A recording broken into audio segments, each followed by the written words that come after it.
The biggest point I think we saw was the quicker tempo that Danny likes to run. Can you speak to that and what that means for this Husker offense? Yeah, like players talked about, it hasn't been a dramatic adjustment so far. That is one of the things that they pointed out, that she is doing a little bit different in terms of how Busby Kelly wants the team to play, is a little faster. And I think you look at Louisville's offense, and they weren't some super fast. It's just that Nebraska was pretty slow compared to a lot of others. So I don't think it's going to be a dramatic difference, but there is going to be some quicker tempo there on the sets, and we'll see if that can help their offense, especially in some big moments here. It sounds like the players are adjusting to it pretty well. Busby Kelly said, I think Campbell Flynn typically sets a little faster than Bergen does on her own, but Bergen's kind of adjusting to it well too. And so it'll be interesting to see kind of what that looks like, how much we can really notice when we see it on the court. I don't think it'll be dramatic, but it is something that one of those kind of subtle changes as we move into the Busby Kelly era. Yeah, and I think she said it best, to where she learned all of this from John Cook as well. So this offense and defense won't look particularly different for Husker fans, but it's going to have her own twist on it, which will be the speed of the offense. Jacob, moving on to the positions for the coaches and who they're handling at practice, how does that differ between this year to last year? Yeah, just kind of shuffling the staff a little bit. Obviously, Jordan Larson departing.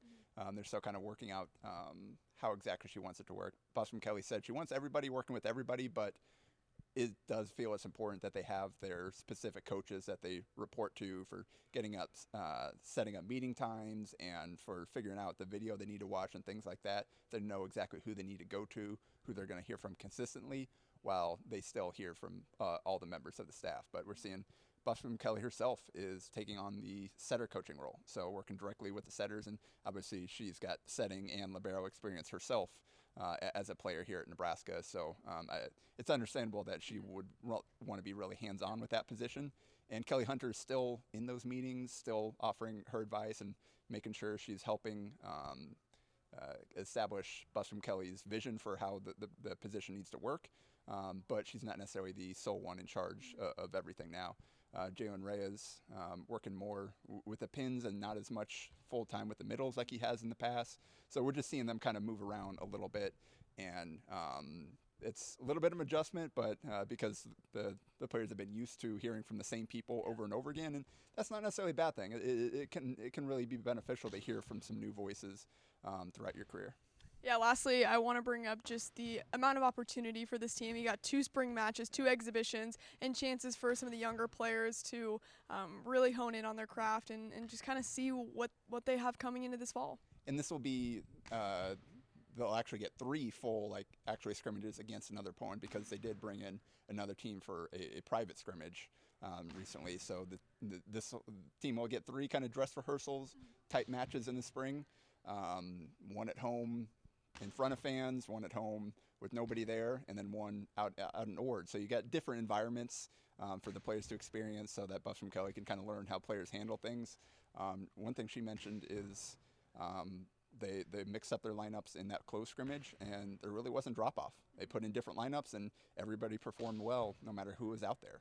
And so they went out and they performed well. So I think that's what we're going to see over these next 2 exhibitions. We're going to see everybody playing.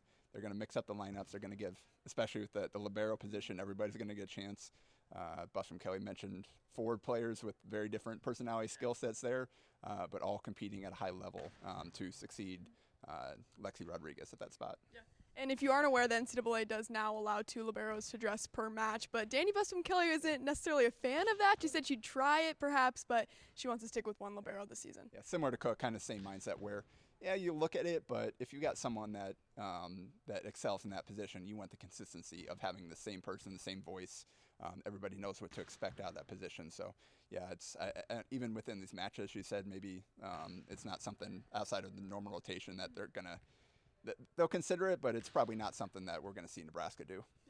Well, the DBK era officially begins here in Lincoln against SDSU. Jacob Padilla, Anna Bellinghausen, thanks so much for joining us.